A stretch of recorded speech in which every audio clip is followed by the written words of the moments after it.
سپہر کے 3 بجے ہیں۔ السلام علیکم، یہ ریڈیو پاکستان ہے۔ سمرہ یوسف سے خبریں سنیے۔ اہم خبروں کا خلاصہ۔ وزیر اعظم نے کہا کہ پاکستان اور ایران عالمی امن اور امت مسلمہ کے اتحاد کے لیے تعاون کرنے کا مشترکہ عزم رکھتے ہیں۔ شہباز شریف 2 روزہ سرکاری دورے پر آذربائیجان روانہ ہو گئے ہیں۔ قومی اسمبلی کو آج بتایا گیا کہ پاکستان اور بنگلہ دیش تجارت، سیاحت اور طبی شعبے کو فروغ دینے کے لیے براہ راست پروازوں کی جلد بحالی پر کام کر رہے ہیں۔ اقوام متحدہ میں پاکستان نے بھارت کی طرف سے سندھ طاس معاہدے کو یک طرفہ طور پر معطل کرنے کی مذمت کی ہے۔ ڈرامہ نگار، پروڈیوسر اور ہدایت کار نصرت ٹھاکر کی آج 16ویں برسی منائی جا رہی ہے۔ پاکستان اور جنوبی افریقہ کے درمیان تیسرا اور آخری ایک روزہ بین الاقوامی کرکٹ میچ کل فیصل آباد میں کھیلا جائے گا۔ اور اب خبروں کی تفصیل۔ وزیر اعظم شہباز شریف نے کہا ہے کہ پاکستان اور ایران میں عالمی امن اور امت مسلمہ کے اتحاد کے لیے ہم آہنگی اور تعاون سے کام کرنے کا مستحکم عزم پایا جاتا ہے۔ ان خیالات کا اظہار انہوں نے ایرانی پارلیمنٹ کے اسپیکر محمد باقر قالیباف سے گفتگو کرتے ہوئے کیا، جنہوں نے آج اسلام آباد میں وفد کے ہمراہ ان سے ملاقات کی۔ وزیر اعظم نے وفد کا پراتفاق استقبال کیا اور برادر مسلم ملک ایران کے ساتھ خوشگوار 2 طرفہ تعلقات کا ذکر کیا۔ انہوں نے دنیا بھر کے تمام تصفیہ طلب تنازعات کے حل کے لیے مذاکرات اور سفارتکاری کے پرامن ذرائع کے لیے دونوں ممالک کے پختہ عزم کا اعادہ کیا۔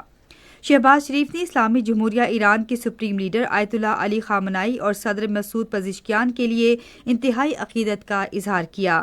ایرانی پارلیمنٹ کے اسپیکر ڈاکٹر محمد باقر قالیباف نے اپنے کلمات میں حالیہ ایران اسرائیل تنازع میں قابل قدر اور بہترین حمایت پر پاکستان کے وزیر اعظم، حکومت اور عوام کا شکریہ ادا کیا۔ وزیر اعظم محمد شہباز شریف آذربائیجان کے 2 روزہ سرکاری دورے پر باکو روانہ ہو گئے ہیں، جہاں وہ باکو میں یوم فتح کی 5ویں سالگرہ کے موقع پر منعقد ہونے والی تقریبات میں شرکت کریں گے۔ وہ آذربائیجان کے صدر الہام علیوف کی دعوت پر باکو کا دورہ کر رہے ہیں۔ وزیر اطلاعات و نشریات عطاءاللہ تارڑ بھی دورے میں وزیر اعظم کے ہمراہ ہیں۔ بات چیت میں 2 طرفہ تعلقات کے تمام پہلوؤں کا جائزہ لینے، تجارت، سرمایہ کاری، توانائی، دفاع، تعلیم اور علاقائی رابطوں سمیت متنوع شعبوں میں تعاون کو مزید گہرا کرنے کے لیے نئی راہوں کی نشاندہی پر توجہ مرکوز کی جائے گی۔ وزیر اعظم محمد شہباز شریف نے اکتوبر کی ترسیلات زر میں 11.9% اضافے کے بعد 3.4 ارب ڈالر کی سطح عبور کرنے پر سمندر پار مقیم پاکستانیوں سے اظہار تشکر کیا ہے۔ اپنے ایک بیان میں انہوں نے کہا کہ ترسیلات زر میں بتدریج اضافہ سمندر پار مقیم پاکستانیوں کے حکومت کی پالیسیوں پر اعتماد کی عکاسی ہے۔ وزیر اعظم نے کہا کہ بیرون ملک مقیم پاکستانی اپنے خون پسینے کی کمائی سے ملک و قوم کی خدمت میں مصروف عمل ہیں۔ انہوں نے کہا کہ سمندر پار مقیم پاکستانی ہمارا قیمتی اثاثہ ہیں۔ سینیٹ کو آج بتایا گیا کہ دریائے سواں کے پانی کو ذخیرہ کرنے کے لیے فیزیبلٹی اسٹڈی کی جا رہی ہے۔ وزیر مملکت برائے قانون و انصاف عقیل ملک نے وقفہ سوالات کے دوران ایوان کو بتایا کہ ماہرین نے دریائے سواں پر 2 نچلی سطح کے بند بنانے کی تجویز دی ہے۔ انہوں نے کہا کہ ان مجوزہ منصوبوں کا بنیادی مقصد آبپاشی کی فراہمی کے لیے دریائے سواں کے بہاؤ کو ملحقہ علاقوں کی طرف موڑنا ہے، اس طرح زرعی پیداوار کو بڑھانا اور دستیاب آبی وسائل کے بہتر استعمال کو یقینی بنانا ہے۔ انہوں نے کہا کہ فیزیبلٹی اسٹڈی آئندہ سال جنوری تک مکمل ہونے کی امید ہے۔ ایک سوال کے جواب میں وزیر مملکت نے چائلڈ پروٹیکشن انسٹی ٹیوٹ کو مزید مضبوط بنانے کے لیے حکومت کے عزم کا اظہار کیا۔ وزیر قانون اعظم نذیر تارڑ نے وقفہ سوالات کے دوران ایوان کو بتایا کہ حکومت انصاف تک رسائی کو بڑھانے کے لیے ڈیجیٹلائزیشن اور صلاحیت سازی پر توجہ دے رہی ہے۔ انہوں نے کہا کہ صوبائی جوڈیشل اکیڈمیاں قائم کی گئی ہیں۔ اس کے علاوہ ایک بین الاقوامی ثالثی مرکز بھی قائم کیا گیا ہے، جہاں قانونی ماہرین کو تربیت فراہم کی گئی ہے۔ ایوان کا اجلاس اب کل صبح 11:30 بجے ہوگا۔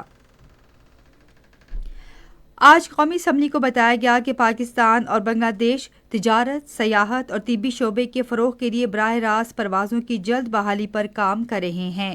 وقفہ سوالات کے دوران ایک سوال کے جواب میں پارلیمانی امور کے وزیر ڈاکٹر طارق فضل چودھری نے کہا کہ بنگلہ دیش نے 2 پاکستانی ایئر لائنز فلاحی جناح اور ایئر سیال کو دونوں ممالک کے درمیان پروازیں چلانے کی اجازت دی ہے۔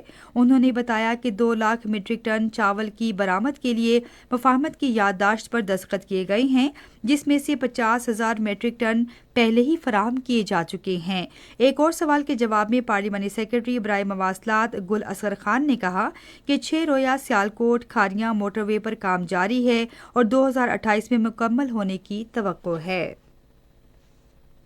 ایک سوال کے جواب میں ڈاکٹر طارق فضل چودھری نے کہا کہ وزیراعظم شہباز شریف کی ہدایات پر صارفین کو نئے RLNG گیس کنیکشن فراہم کیے جا رہے ہیں۔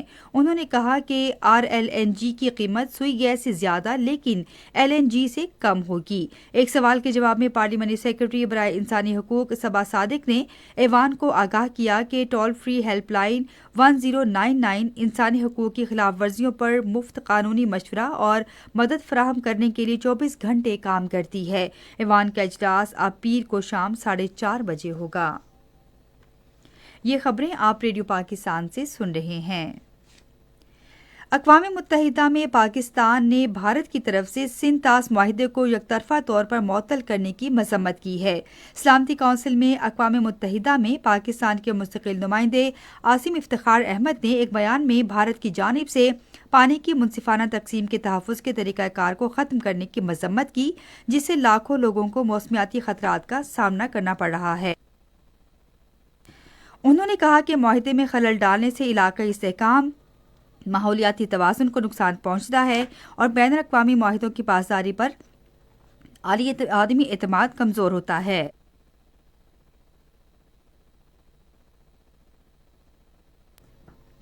ڈرامہ نگار، پروڈیوسر اور ہدایت کار نصرت ٹھاکر کی آج 16ویں برسی منائی جا رہی ہے۔ نصرت ٹھاکر 1937 میں لاہور میں پیدا ہوئے۔ انہوں نے اپنے کیریئر کا آغاز ریڈیو پاکستان سے کیا اور بعد میں پاکستان ٹیلی ویژن سے بطور ڈیوٹی آفیسر منسلک ہوئے۔ انہوں نے پاکستان ٹیلی ویژن لاہور سینٹر میں بطور جنرل مینیجر بھی خدمات سر انجام دیں۔ ان کی دیگر مشہور ڈراموں میں پیاس، دہلیز، وقت، سمندر، دنیا، غلام گردش اور اندھیرا اجالا شامل ہیں۔ نصرت ٹھاکر 2009 میں آج کے دن لاہور میں وفات پا گئے۔ فلپائن میں سمندری طوفان کیلمائگی نے بڑے پیمانے پر تباہی مچا دی ہے، جس سے کم از کم 188 افراد ہلاک ہو گئے ہیں۔ ہنگامی صورتحال میں پھنسے افراد کو نکالنے کے لیے امدادی کارروائیاں جاری ہیں۔ 10ویں تھل جیپ ریلی کا کوالیفائنگ مرحلہ چھانگا مانگا ٹیلا کوٹ ادو میں آج شروع ہو گیا ہے۔ تھل جیپ ریلی کے کوالیفائنگ مرحلے میں 106 مرد اور خواتین ریسر حصہ لے رہی ہیں۔ اس کوالیفائنگ مرحلے کے لیے 3 کلومیٹر لمبا ٹریک تیار کیا گیا ہے۔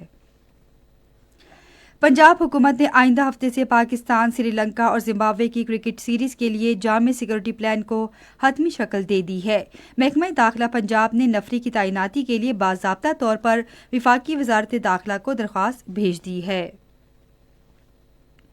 پاکستان اور جنوبی افریقہ کے درمیان تیسرا اور آخری ایک روزہ کرکٹ میچ کل فیصل آباد میں کھیلا جائے گا۔ میچ دوپہر 3 بجے شروع ہوگا۔ اور اب آخر میں موسم۔ محکمہ موسمیات کی پیشگوئی کے مطابق آئندہ 12 گھنٹوں کے دوران ملک کے زیادہ تر حصوں میں موسم خشک جبکہ پہاڑی علاقوں میں سرد رہنے کا امکان ہے۔ پنجاب کے بعض میدانی علاقوں میں صبح اور رات کے اوقات میں اسموگ اور کہیں کہیں ہلکی دھند چھائی رہے گی۔ آج ریکارڈ کیا گیا بعض شہروں کا درجہ حرارت: اسلام آباد، پشاور اور Muzaffarabad 9 degree centigrade, Lahore 16، Karachi 19، Quetta اور گلگت 2، مری 7، سری نگر 3، جموں 10 اور لیہ -5 ڈگری سینٹی گریڈ۔ آخر میں اہم خبروں کا خلاصہ ایک بار پھر سن لیجیے۔ وزیر اعظم نے کہا ہے کہ پاکستان اور ایران عالمی امن اور امت مسلمہ کا اتحاد کے لیے تعاون کرنے کا مشترکہ عزم رکھتے ہیں۔ شہباز شریف 2 روزہ سرکاری دورے پر آذربائیجان روانہ ہو گئے ہیں۔ قومی اسمبلی کو آج بتایا گیا کہ پاکستان اور بنگلہ دیش تجارت، سیاحت اور طبی شعبے کو فروغ دینے کے لیے براہ راست پروازوں کی جلد بحالی پر کام کر رہے ہیں۔ اقوام متحدہ میں پاکستان نے بھارت کی طرف سے سینتاس معاہدے کو یکطرفہ طور پر معطل کرنے کی مذمت کی ہے۔